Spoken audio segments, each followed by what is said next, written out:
Bismillahirrahmanirrahim. Wilayah itu berasal dari wali. Wali itu memiliki belasan makna.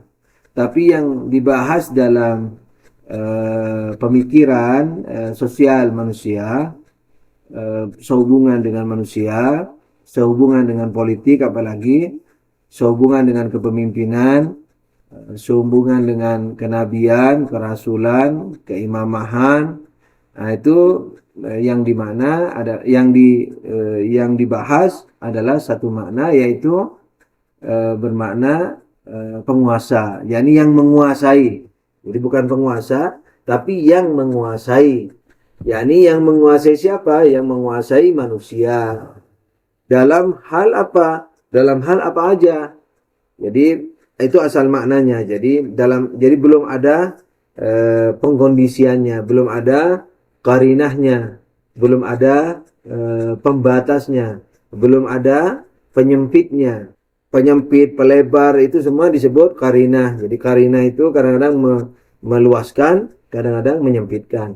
Nah, sebelum membahas penyempitan atau pelebaran itu, makna asalnya adalah apa? Adalah penguasaan, yakni yang menguasai manusia, yang berhak atas manusia dalam hal apa aja, sehingga manusia itu wajib menaatinya. Ini secara makna dan maksud daripada wilayah yang dibahas dalam pembahasan-pembahasan kita, atau pembahasan-pembahasan mengenai yang tadi itu, yakni pemerintahan, kerasulan, keimamahan, dan seterusnya. Nah, jadi imamah yang disebut dengan wilayah adalah kekuasaan, yang menguasai. Yang saya memilih makna misalnya yang berwenang terhadap manusia, yakni yang menguasai manusia, itu maksudnya. Mengapa harus ada wilayah ini punya siapa? Nah, wilayah ini sudah tentu punya Allah. Tidak boleh punya siapa-siapa.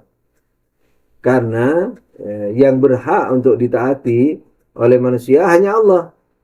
Karena itu wilayah ini hanya milik Allah Subhanahu wa ta'ala. Jadi bukan milik siapa-siapa, bukan milik nabi, bukan milik imam, bukan milik mujtahid, milik Allah Subhanahu wa ta'ala. Kenapa hanya Allah yang memiliki kekuasaan terhadap manusia? Ya sudah tentu karena Allah penciptanya. Karena Allah maha benar. Karena Allah penguasa kita. Karena Allah maha bijaksana. Karena Allah dan seterusnya. Jadi maha bijaksana, maha pencipta kita, maha pandai. Wajib kita taklui. Ini kita takluk kepada dia. Karena maha segala-galanya. Nah, jadi pemilik wilayah itu hanya Allah Subhanahu wa ta'ala. Mengapa harus ada wilayah ini? Mengapa harus ada wilayah? Harus ada wilayah karena kalau tidak ada wilayah dari sisi sosial manusia ini, berarti Allah hanya memiliki satu wilayah saja, yaitu dari dimensi naturalnya, penciptaannya. Nah, kalau Allah hanya memiliki wilayah dari penciptaannya saja, tapi tidak memiliki wilayah dari sosial manusianya, ikhtiar manusianya, tidak punya wilayah terhadap manusia, tidak bisa perintah ini dan itu, maka hasilnya apa? Hasilnya jelas akan berantakan. Artinya apa? Artinya ketika Allah itu penciptanya, pencipta kita, ketika Allah bukan hanya pencipta kita, tapi pencipta alam semesta, berarti Allah maha tahu segala-galanya akan mana yang baik, mana yang buruk buat makhluknya. Nah, dalam pada itu, kalau Tuhan tidak memiliki wilayah untuk sosial manusia, ikhtiar manusia mau dikemanakan, ikhtiar manusia itu tidak ada wilayah dari Tuhan, dari Allah Subhanahu wa ta'ala, dari Tuhan pencipta, maka sudah pasti penciptaan alam semesta ini akan menjadi apa? Akan menjadi sia-sia. Yakni apa? Yakni Allah dengan kemahagalanya itu, maha pandainya, mana maha hikmahnya, maha hakimnya, maha bijaksananya, mencipta manusia dan alam semesta, nah, tapi tidak diberi wilayah, tidak memiliki wilayah untuk mengapa-apai manusia, mengarahkan manusia segala macam, memerintah manusia, tidak ada itu wilayah itu. Nah, berarti Allah menyerahkan urusan yang maha dahsyat ini, yakni penciptaan ini, kepada makhluknya. Makhluknya yang tidak tahu. Berantakan pasti. Nah, kalau berantakan atau hancur kehidupan ini, kalau kehidupan ini hancur, berarti sia-sialah penciptaan manusia yang dilakukan Allah. Sama seperti kita, ya, bikin kopi, terus dibuang. Bikin makanan, terus dibuang. Jahit baju, terus dibakar bajunya. Bikin mobil, mobilnya dihancurin lagi. Bikin lagi, dihancurin lagi, dan seterusnya. Bikin buku, sudah nulis satu buku, dibakar, nulis lagi. Yang sama, dibakar lagi. Kayak begitu, kan sia-sia. Jadi, kalau wilayah natural yang dimiliki Allah Subhanahu wa taala, yakni wilayah takwiniyah ini, tidak dilengkapi dengan wilayah tasyri'iyah, yakni tidak dilengkapi dengan wilayah kekuasaan sosial manusia ini, maka apa? Apa yang terjadi? Yang akan terjadi adalah kehancuran alam semesta, kehancuran manusia yang disengaja oleh Allah, karena Allah tidak memiliki, jadi Allah tidak mewilayahi manusia, tidak mewenangi manusia. Nah, ya hancurlah manusia. Nah, yang salah Tuhan pasti. Dan karena hal demikian itulah maka kita katakan tidak mungkin Tuhan tidak memiliki wilayah tasyri'iyah. Akal kita saja mengatakan apa? Bahwa kalau karena kita ini maha bodoh, nah, Tuhan maha pandai, kita maha bodoh terhadap kemaslahatan kita dan penciptaan alam semesta, sementara Tuhan maha pandai. Nah, berarti apa yang terjadi? Yang terjadi adalah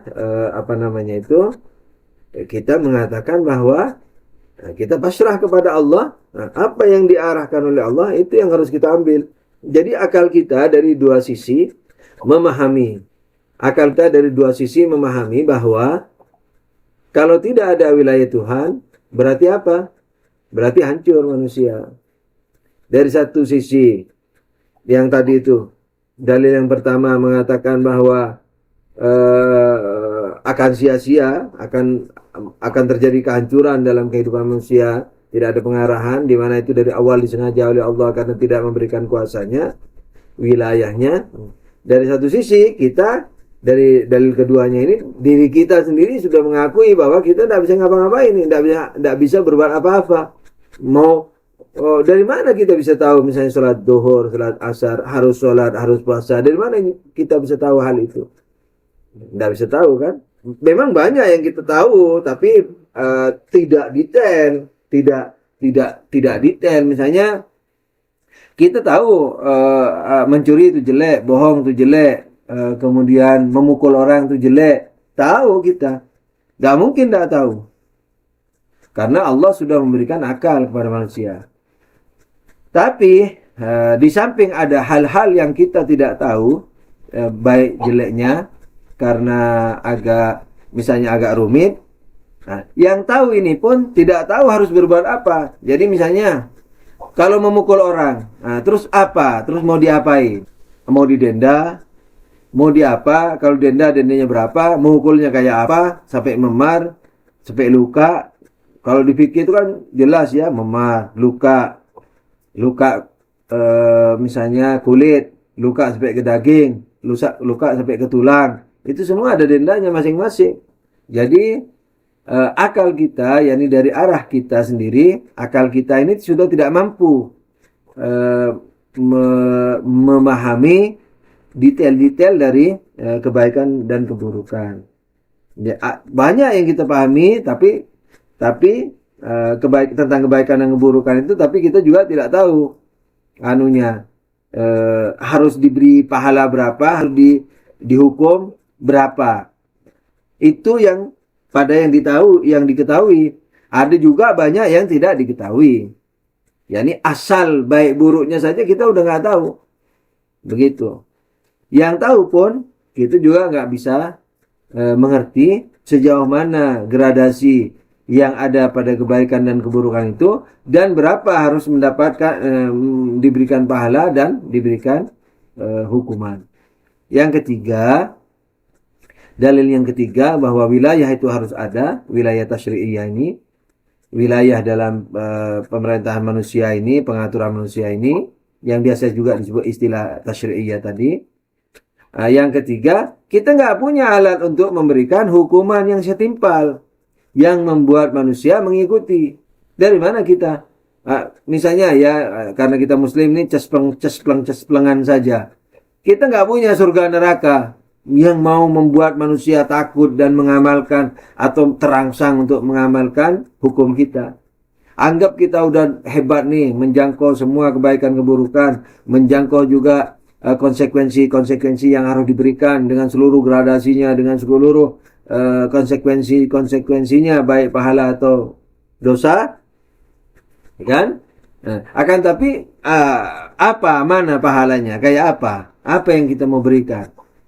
Uang atau apa? Nggak punya.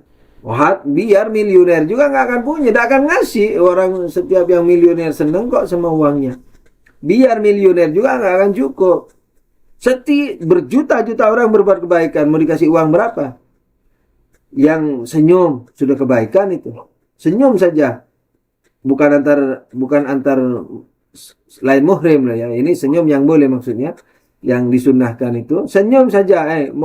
Orang pada senyum di dunia ini berapa miliar orang senyum sehari. Nah, mau dikasih uang berapa itu? Cukup uangnya? Enggak akan cukup. Nah, jadi dari 3 alasan ini saja sudah dapat kita pastikan bahwa apa? Bahwa wilayah ini tidak boleh separuh-separuh. Jadi di samping wilayah takwiniyah, yakni wilayah kekuasaan penciptaan, Tuhan juga mestilah seyogianya lah kita pahami apa? Memiliki juga wewenang atau kekuasaan apa dalam pemerintahan, dalam mengurusi manusia. Ke sana kau, ke sini kau. Kalau ke sana kalau tidak melakukan ini dosa sekian, nerakanya sekian.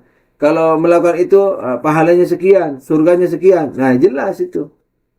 Walaupun hitungannya nanti di akhirat jelasnya, tapi di dunia jelas sudah, ini sunnah, ini wajib, ini sunnah muakkad, ini dan seterusnya. Dan dijanjikan pahalanya. Jadi ukuran masing-masingnya itu jelas, walaupun kita tidak tahu sekarang. Misalnya senyum itu berapa kilo pahala, berapa misalnya, apakah dapat apa nanti di surga senyum itu, yang sunnah itu. Misalnya toh. Nah, tapi jelas semua ada pahalanya. Nah, shallu ala nabi, Allahumma shalli ala Muhammad wa ali Muhammad. Nah, jadi kalau pembahasan keberapa ini, kedua atau ketiga, mengapa harus ada wilayah? Karena jawabannya supaya kehidupan manusia tidak hancur. Lagi apa? Supaya di samping kehidupan manusia tidak hancur apa? Supaya manusia dapat pegangan. Karena dia tidak mampu mengetahui seluruh kebaikan keburukan. Yang diketahui kebaikan keburukannya pun tidak tahu konsekuensinya harus berbuat apa, pahala berapa, dosa berapa. Yang ketiga, manusia tidak mampu memberikan pahalanya itu atau memberikan dosanya itu. Tidak mampu. Mau dihukum berapa? Orang yang judes mau dihukum berapa itu? Orang yang judes itu dan seterusnya. Jadi dapat disimpulkan bahwa wilayah takwiniyah Allah, yakni kewenangan Allah, kekuasaan Allah, pemerintahan Allah dari sisi penciptaan, keberadaannya alam semesta dan manusia ini mestilah dilengkapi dengan terlengkapi. Kita tidak memberi wilayah ini pada Allah, kita hanya mengerti saja, yakni makanya terlengkapi, bukan harus dilengkapi. Karena kalau dilengkapi berarti ada yang melengkapi wilayah Tuhan. Tidak. Jadi secara natural, secara alami mestilah terlengkapi. Jadi lengkap dengan sendirinya. Terlengkapi dengan apa? Wilayah takwiniyah, wilayah pemerintahan, wilayah pengaturan. Jadi kita sudah bahas apa ini? Berapa arahan? 1, makna bahasanya tentang wilayah. 2, maksudnya ya. Kemudian atau definisinya boleh dikata, walaupun itu hanya penjelasan kata sebenarnya, tapi sudah diusahakan sebaik mungkin, sedekat mungkin. Yang ketiga, mengapa harus ada wilayah. Yang keempat, tadi sudah dikatakan kurang lebih di mukadimah kedua kayaknya, atau di bahasan kedua tadi, bahwa wilayah ini milik Allah, kan gitu. Wilayah hanya milik Allah, hanya. Wilayah ini hanya milik Allah. Kenapa? Karena Dia penciptanya, karena Dia penguasanya, Dia segala-galanya. Kita tidak lepas dari Dia. Jadi kayak lampu listrik, pijaran listrik itu dikuasai oleh siapa? Dikuasai oleh arus listrik. Jadi segala-galanya arus listrik itu bagi siapa? Bagi cahaya listrik. Jadi arus listrik itu segala-galanya bagi cahaya listrik. Jadi alam ini, karena manusia ini segala-galanya terhadap kekuasaan Tuhan. Jadi Tuhan adalah segala-galanya bagi termasuk keberadaannya maksudnya. Jadi segala-galanya itu bukan hanya aksidentalnya, jadi substansinya juga merupakan milik Dia. Jadi tergantung banget kepada Dia. Jadi dia dengan kita, yakni Tuhan dengan alam, Tuhan dengan kita, bukan kayak tukang bangun rumah dengan rumah. Ya, habis rumahnya dibangun orangnya pergi, bukan begitu. Pembangun rumah itu bukan sebab adanya rumah. Dia hanya sebab pendekat saja, bukan sebab pewujud. Sebab dari kewujudan rumah ya semennya, kayunya, batanya itu. Nah, jadi ketergantungan rumah terhadap unsur-unsur rumahnya, di mana merupakan sebab hakikinya untuk wujud, untuk ada itu, maka begitu pula kita dengan Tuhan. Jadi segala-galanya, jadi bukan hanya catnya aja, bukan hanya modelnya aja, jadi seluruh termasuk keberadaan kitanya itu. Nah, yang demikian ini, maka sudah pasti dia memiliki seluruh wilayah terhadap kita. Mau diapain kita ini? Mau disuruh kemana? Nah, apa kata Dia? Subhanahu wa ta'ala. Sallu ala Nabi. Allahumma salli ala Muhammad wa ali Muhammad. Nah, pembahasan yang hal ini sudah disebut tadi di awal. Nah, sekarang bahasan yang keempat ini adalah wilayah Tuhan ini. Nah, kalau dari sisi naturalnya, yakni takwiniyahnya, takwini yakni natural, keberadaan. Dari sisi keberadaan atau naturalnya, fisiknya, kemakhlukannya, itu sudah dapat diketahui dengan akal kita, yakni bahwa alam semesta ini tidak mungkin terlepas dari Dia. Sebagaimana pijaran lampu tidak mungkin lepas dari arus listrik. Terlepas berarti gelap, terlepas berarti hancur, binasa. Nah, karena Tuhan itu sebab daripada makhluk, sebab itu sebab hakiki, berarti dari sisi natural ini atau takwini ini, takwiniyah, itu merupakan apa? Merupakan wilayah yang tidak bisa dipungkiri. Mungkin orang tidak melihat, mungkin kita juga bahkan merasa. Hati-hati loh ya, ini pembahasan filsafat seperti ini perlu aplikasi dalam hidup. Kita udah ngerti nih dengan misalnya susunan sebab akibat dan seterusnya, bahwa kita tergantung segala-galanya sama Tuhan. Tapi sehari-hari kita merasakan nggak ketergantungan itu? Ketergantungan fisik loh ya. Ketergantungan ngomong, kan fisik ini bukan hanya badan kita, termasuk aktivitas kita. Nah, kita merasa nggak tergantung itu? Nah, belum tentu. Makanya dalam sehari itu berapa jam kita syirik? Kita musyrik. Jadi manakala kita merasa mandiri, musyrik. Walaupun syirik seperti, hati-hati. Jadi indahnya agama itu di sini. Jadi dan indahnya alat yang bernama akal ini di sini. Makanya tidak heran kalau dikatakan akal ya ini argumentasi gamblang loh ya, merupakan nabi kecil, gitu. Jadi agama bumi ya, agama kan kalau Allah ngirim nabi agama samawi. Nah ini agama bumi yang harus ada. Kalau tidak ada agama bumi, tidak ada agama samawi. Tidak akan dipahami agama samawi. Nah, kembali kepada masalah kita, indahnya belajar secara teliti, perlahan, tidak usah ngebut-ngebut, tidak usah sok pinter, tidak usah sok jago, tidak usah sok paham. Pelan-pelan, qurbatan ilallah belajar, tapi pasti ya, pelannya itu pasti. Argumennya yang dicari, walhasil harus kokoh, gamblang, kuat banget. Katanya orang Jawa, kuat banget. Nah, jadi kuat banget gitu ya. Jadi kuat banget, jelas banget, gamblang banget gitu. Nah, contohnya seperti ini. Aplikasinya. Kita udah ngerti nih dengan argumentasi akal bahwa yang namanya akibat tidak mungkin lepas dari sebabnya. Karena seutuhnya, ini bukan sebab kayak tukang yang buat rumah, tapi semen-semen rumah itu, bata-bata rumah itu. Jadi seutuhnya rumah itu tergantung pada unsur-unsur yang telah menjadikan dirinya itu. Nah, kita kepada Allah juga seperti itu. Nah, sekarang aplikasinya, pernahkah kita merasa ya? Mungkin malah kebalik ya. Jadi, pernahkah kita merasa tergantung seperti itu? Nah, jadi mungkin malah bisa dibalik. Saking banyaknya kita lupa. Saking banyaknya kita merasa mandiri. Saking banyaknya waktu kita merasa tidak berhubungan dengan Tuhan. Kalau kita berdoa, itu baru berhubungan, itu pun dari luar. Antum kalau berdoa merasa bagaimana sih sama Tuhan sih? Kalau sholat, apa yang antum merasakan? Antum kan sholat ngadep Tuhan, kan gitu. Berdoa ngadep Tuhan. Lah, itu termasuk kesyirikan, tapi syirik halus, jangan khawatir ya. Syirik-syirik yang saya sebut ini, dua jenis syirik ini, syirik halus. Jadi antum merasa mandiri, asal tidak sombong saja, walaupun itu menurut para wali, menurut para arif, anbiya itu termasuk kemusyrikan, termasuk kejelekan, tapi insya Allah tidak ada nerakanya. Dimaaf sama Tuhan yang ini. Karena maha berat, ya ini maha berat. Saking maha beratnya sampai mungkin dibalik pertanyaannya.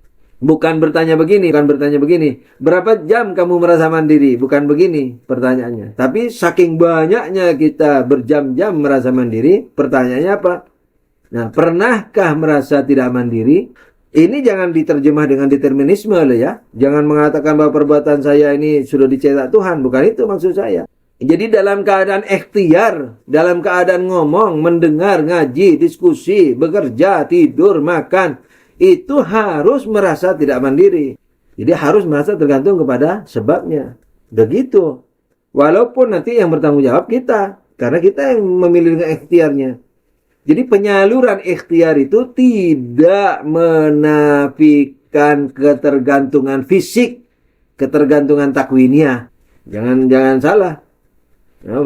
Jangan salah memahami audisi ikhtiar. Lalu ya merasa mandiri. Sallu ala Nabi, Allahumma salli ala Muhammad wa ali Muhammad. Bicara seperti ini saya sendiri berdiri berbulu roma. Jadi perhatikan baik-baik. Jadi diaplikasikan sitik-sitik ora popo. Siki-siki juga nggak apa-apa, tapi berjalan pasti. Merasa hinanya diri itu dirasain. Oh, masih jauhnya aku ini dari kebaikan dan kebenaran yang sebenarnya. Begitu. Jangan karena sudah merasa berjihad, bukan sombong ya, karena sudah berjihad, banyak berbakti, sudah merasa hebat. Banyak kita yang masih belum kita ketahui, yang belum kita aplikasikan lagi. Nah, ini wilayah tuh seperti itu. Nah, para nabi itu nggak pernah walaupun sedetik merasa mandiri, nggak pernah. Dalam doanya juga begitu. Jadi nabi dan para Allahu a'lam ini yang anak ketahui ya. Jadi hakikatnya Allah yang tahu dan para nabi dan a'immah yang tahu. Saya yang merasa tahu secara GR-nya ini dari secuil belajar ini, secuil banget. Nah, itu mau mengatakan ini bahwa para anbiya dan para a'immah alaihimussalam jami'an tidak merasa mandiri walau sedetik pun, walaupun dalam doa dan sholatnya. Artinya, jadi kalau kita sholat kan ngadep ke Tuhan nih. Kalau berdoa ngadep ke Tuhan, berarti kita mandiri dalam diri kita. Itu maksudnya. Jadi kita yang sudah menghadap Tuhan itu pun masih melakukan kesyirikan. Gitu maksudnya. Kita yang sudah sujud itu pun, dalam sujud itu kita syirik. Kenapa? Karena yang disujudi kita merasa menghadapi Tuhan yang kita sujudi. Padahal Tuhan ada di urat-urat kita itu, di ruh kita itu, di jiwa kita, di tulang-tulang sumsum kita itu. Itu maksud saya. Nah, kan mulai berbahaya ini sudah. Gitu. Jadi dalam keadaan sujud kita syirik. Karena merasa Tuhan asing, Tuhan di depan saya.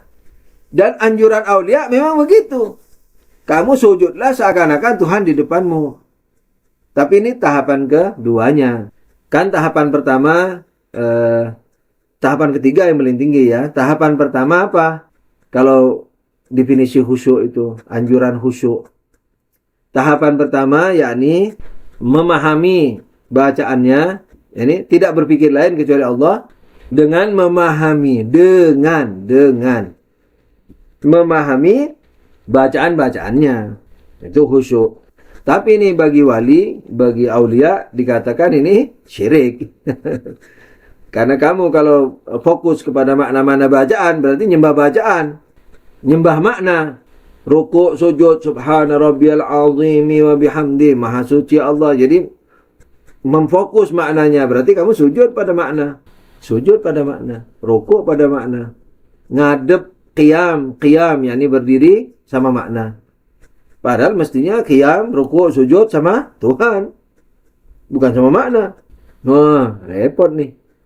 Padahal di fikih anjurannya begitu. Biar ulama urafa kalau menulis fikih, nah, anjurannya seperti itu. Yakni apa? Yakni fokus pada Allah dengannya ini gede, dengan memperhatikan kurang lebih ya, Anda tidak mau memastikan globalnya, yakni di fikih begitu, yakni dengan memperhatikan makna-maknanya. Fuqaha mujtahid tidak salah, memang ini anjuran khusyuknya begitu. Ini sudah top ini, jadi biar dikatakan syirik, top sudah top banget. Kalau kita bisa, udah jaminan surga itu, sudah jaminan tidak akan melakukan dosa. Karena Allah sudah mengatakan apa? Innas shalah, a'udzubillahi minasyaitonir rajim, innas sholata tanha 'anil fahsya wal munkar. Salat itu mencegah dari perbuatan mungkar, yakni dosa. Jaminan ini sudah. Kalau bisa khusyuk antum di tingkat ini dijamin maksum kecil yakni adil. Bukan antum, yakni saya, kita semua lah. Ala kulli hal. Jadi kalau anda bilang antum-antum, maksudnya saya juga. Jadi karena yang ngomong kepada antum ya, jadi antum-antum. Ala kulli hal, by the way, sallu ala nabi, Allahumma salli ala Muhammad wa ali Muhammad wa ajil farajahu. Nikmatnya Islam ini, Masya Allah. Nikmatnya akal, nikmatnya ahlul bait, nikmatnya Quran. Kalau kita perhatikan itu ya, huruf-hurufnya, harakat-harakatnya, ini maksudnya halus-halusnya makna. Kalau diperhatiin, luar biasa, mencekam. Jadi menyedot. Jadi kita terasa mau mati seperti barzah, seperti ihtidar, yakni sakaratul maut. Gitu. Kadang-kadang kita harus berhenti itu, bisa mati betulan. Jadi kayak kesedot dada kita itu. Nah, jadi antum ini saya juga, maksudnya kita ini harus apa? Serius. Jadi serius dalam memahami agama ini. Jangan hanya menyanjung Imam Husain alaihissalam dan para pembela-pembelanya itu. Jangan. Karena kita diwajibkan seperti Imam Husain alaihissalam. Ya memang tidak akan mungkin seperti beliau, tapi setidaknya seperti siapa? Seperti syiah-syiah beliau, pembela-pembela beliau alaihissalam jami'an. Begitu. Jangan hanya jadi penonton, jangan hanya jadi pemeringat. Yani yang memeringati. Jangan, kita peringatan itu tujuannya untuk nyemplung ke dalam. Bukan dengan kesombongan. Masuk jihad yang lain yang tidak sekelompok kecam. Apa ini?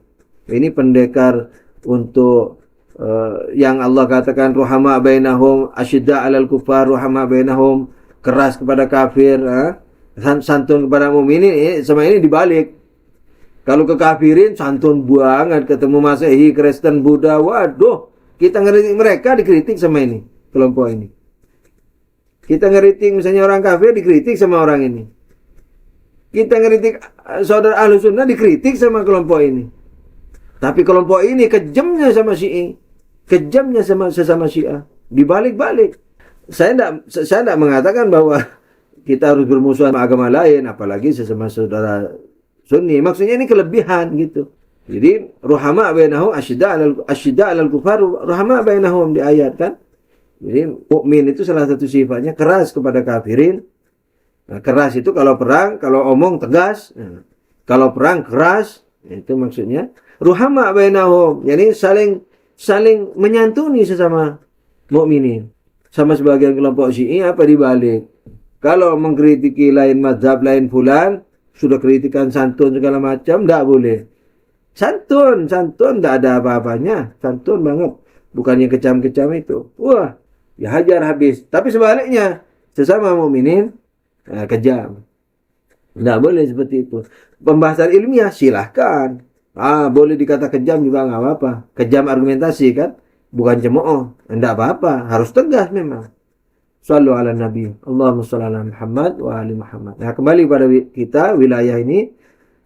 Nah, wilayah yang takwini tadi itu harus aplikatif. Ini yang keempat nih ya, tapi belum selesai nih.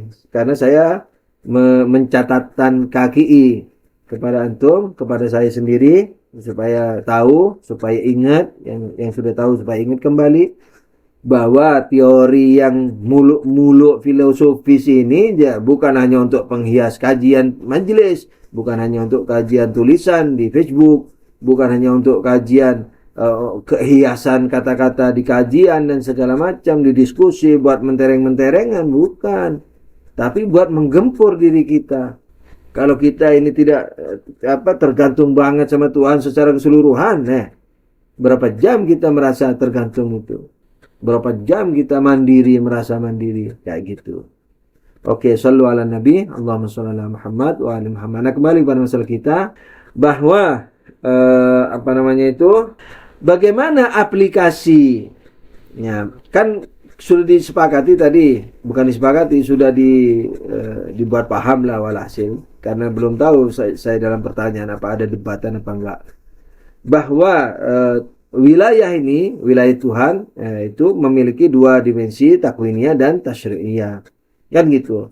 Takwiniyahnya, nah ini yang saya jelaskan sampai ke perasaan kita ini, apakah merasa mandiri atau tidak, adalah wilayah takwiniyahnya, kan gitu. Itu sudah jelas.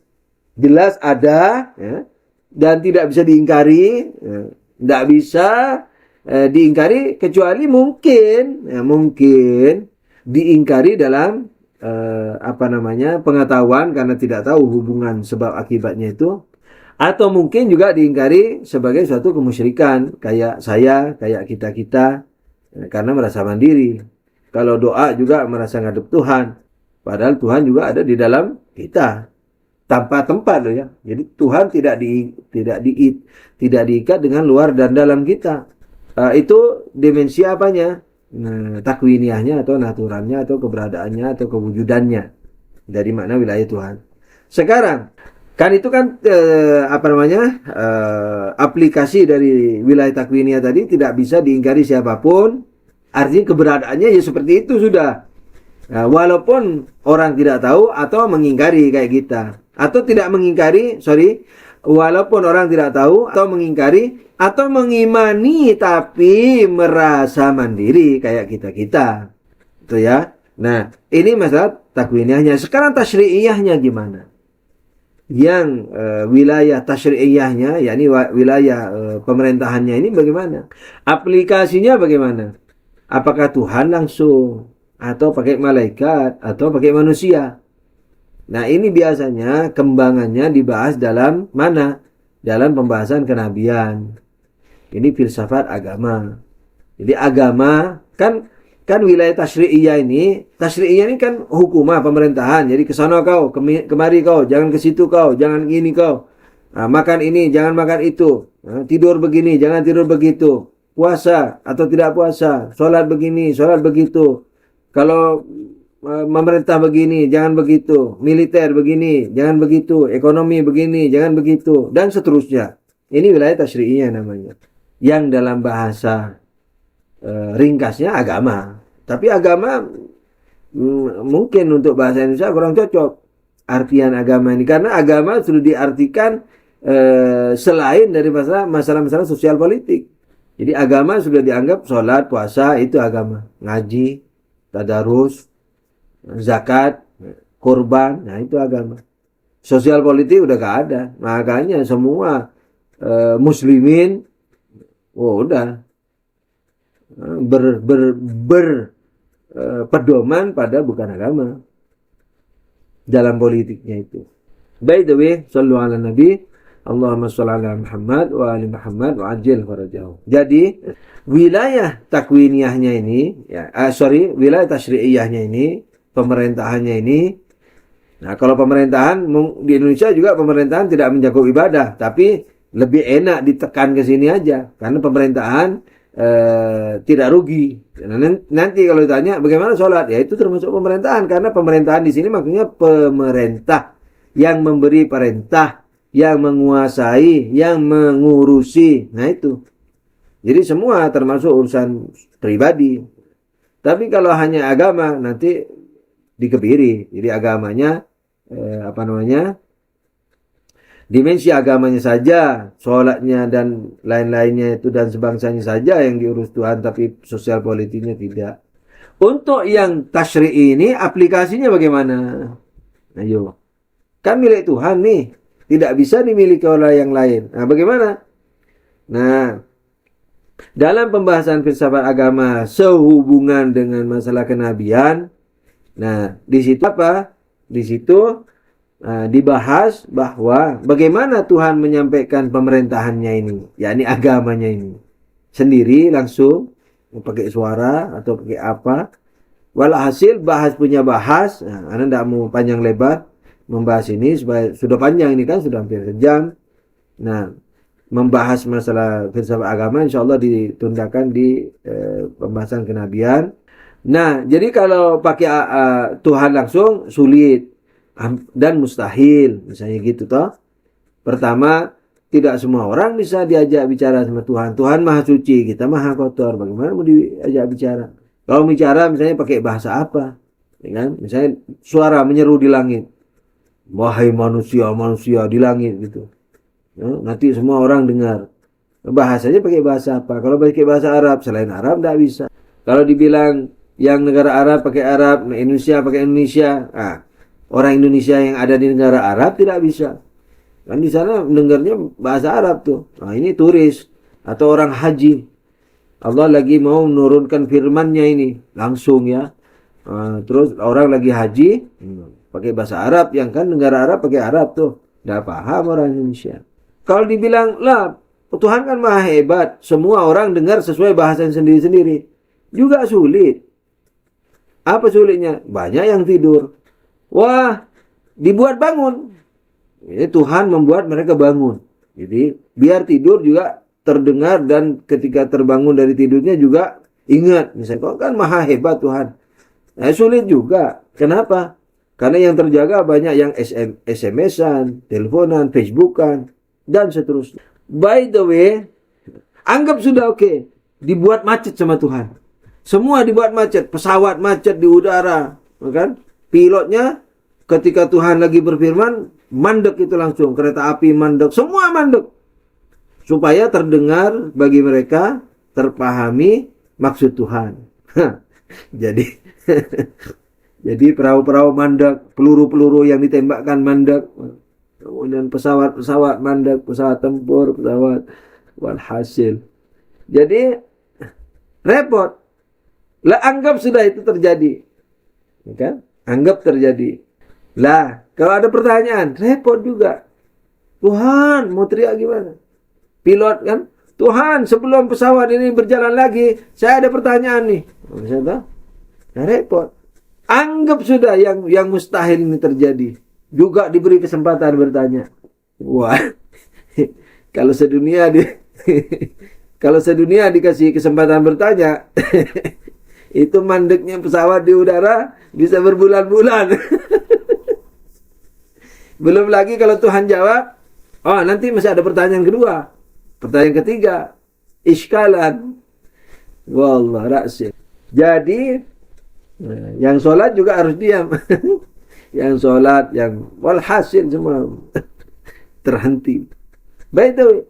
Nah, anggap itu juga masih mau diloloskan, mau diterima, misalnya masih ada hal-hal lain yang tidak membuat manusia terpuaskan. Misalnya apa? Contohnya puasa kayak apa? Contohnya mandi kayak apa? Contohnya wudhu kayak apa? Contohnya sholat kayak apa? Mau contoh? Rukuk ya, sujud. Wah, repot itu. Wah, banyak pertanyaan. Rukuk saja, insya Allah pertanyaannya 10 tahun tidak selesai. Iya kan? Ya, seluruh dunia berapa miliar nih tentang sujud saja, tentang rukuk saja, tangan mau diapain? Wala hasil. Ala kulli hal. Sallu ala Nabi. Allahumma shalli ala Muhammad wa ali Muhammad. Entahlah saya ketawa sendiri di sini atau antum juga ketawa di sana.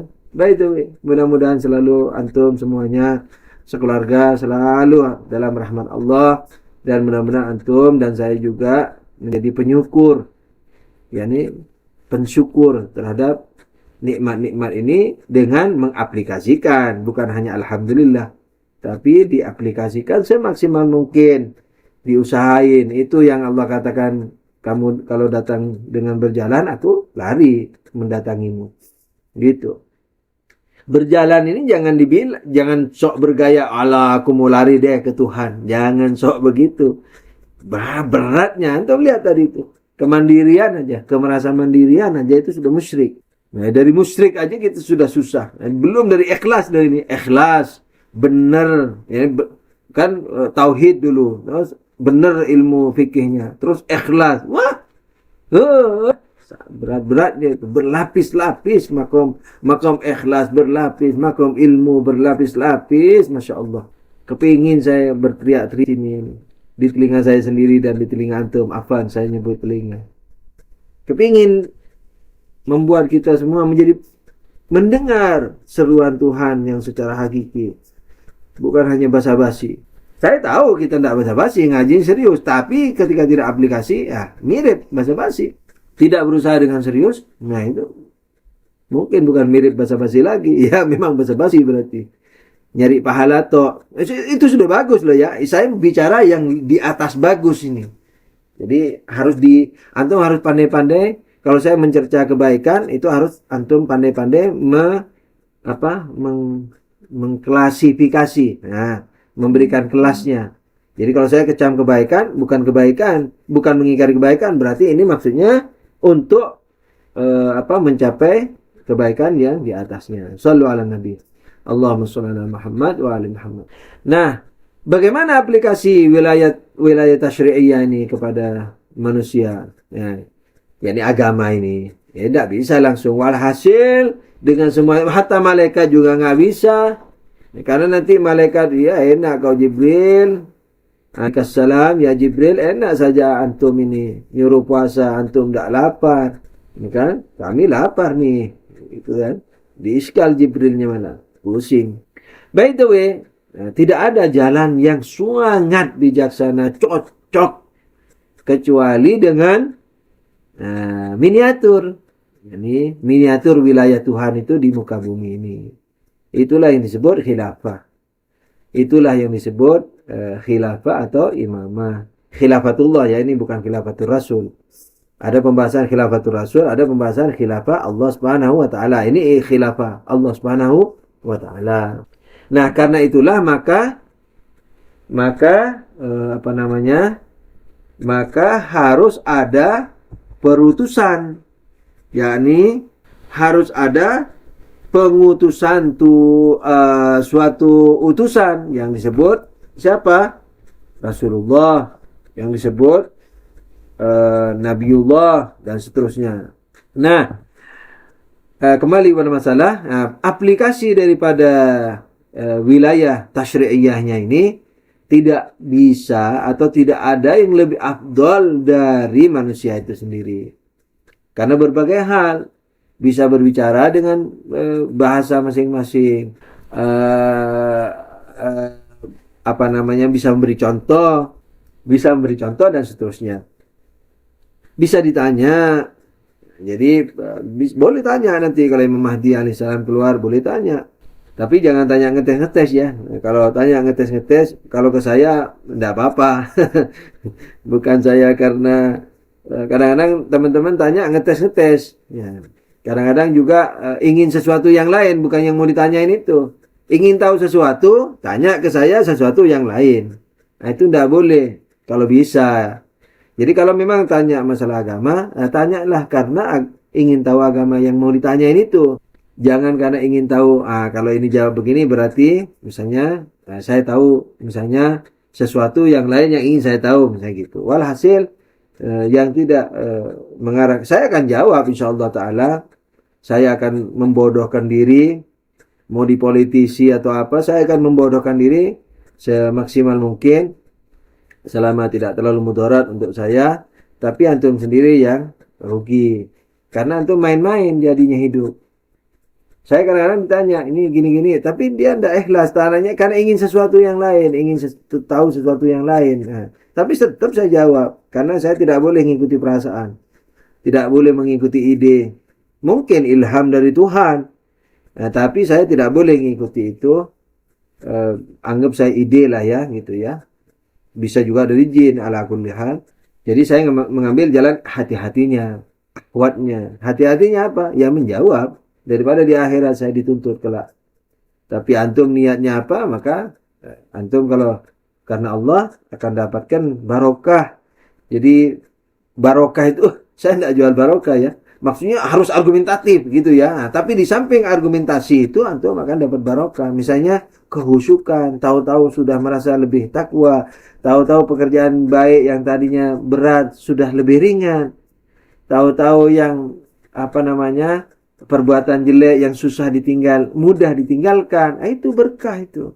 Berkah darimu yang argumentatif yang dicari karena Allah Subhanahu wa taala. By the way, sallu ala nabi, Allahumma salli ala Muhammad. Saya lebih suka antum ceroboh bertanya daripada nggak bertanya. Jadi omongan saya tadi ini jangan dibuat, jangan membuat antum nanti tidak ceroboh bertanya. Wah, lebih hati-hati aja deh. Enggak, jangan. Karena antum ahsan tahu daripada tidak tahu. Gitu. Jadi niatnya tidak apa-apa sudah. Nanti taubat antum. Kalau niatnya tidak benar, taubat. Tapi kalau pertanyaannya memang bersemangat dengan niat yang ikhlas, itu lebih bagus. Sudah tentu lebih bagus. Saya lebih senang antum ceroboh bertanya. Kalau ke saya halalkan, insyaallah taala. Kalau memang mengganggu saya akan halalkan. Saya lebih senang antum ceroboh karena ceroboh itu lampiasan hati. Jadi minimal barangkali memang antum tidak tahu, jadi dan barangkali saya mampu menjawab, jadi saya bisa memberi informasi gitu. Jadi minimal bisa lebih tahu terhadap yang belum diketahui. Saya kayak gitu ya. Jadi jangan terlalu hati-hati bertanya ke saya. Ceroboh-ceroboh aja enggak apa-apa. Saya halalkan kalau antum niat mengganggu saya. Kalau tidak niat mengganggu, pahalanya milik antum sudah pasti. Sudah pasti itu niat yang ikhlas, ya kan? Saya juga begitu doakan menjadi ikhlas sehingga ngomong ngalor ngidul, bukan ngalor ngidul, sorry, ngomong merakit kata-kata segala macam ini mudah-mudahan juga diberi kekuatan ikhlas dan diberi pahala oleh Allah Subhanahu wa taala. Jangan lupa doakan hamba ya. Doakan al-fakir. Jangan sampai antum semua berbondong-bondong ke surga, saya tercecer nanti di neraka. Nauzubillah.